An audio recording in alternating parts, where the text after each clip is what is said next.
नमस्कार, माझं नाव डॉक्टर सिद्धांत ललवानी आहे. मी येथे Lalwani mother and child care हॉस्पिटलला लहान बाळांचा फुफ्फुसांचा स्पेशलिस्ट आहे. आज आपण HMPV म्हणजे ह्यूमन मेटान्युमो व्हायरसबद्दल थोडीशी चर्चा करूया.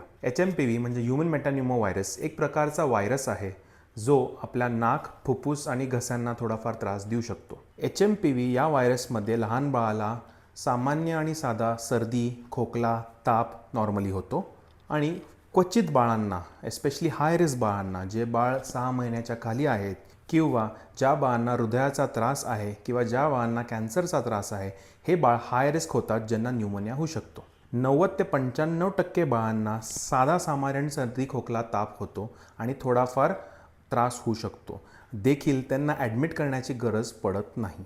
HMPVला स्पेसिफिक ट्रीटमेंट नव्हे. HMPVचं ट्रीटमेंट म्हणजे तापासाठी तापाचं औषध, सर्दी खोकल्यासाठी त्यावरचं औषध, काही स्पेसिफिक औषधी HMPVवर नव्हेत.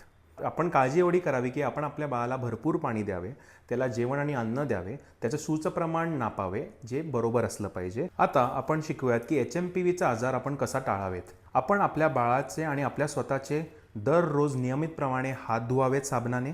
दुसरं, आपण आपल्या बाळाला व्हायरल इन्फेक्शन झालेल्या माणसांपासून थोडे लांब ठेवावेत. माझा एवढाच सल्ला राहील की आपण पॅनिक होऊ नये, आपण घाबरू नये. HMPV आजार बऱ्याच वर्षांपासून आपण डील करत आहोत आणि हा आजार नवीन नव्हे. कृपया करून घाबरू नका.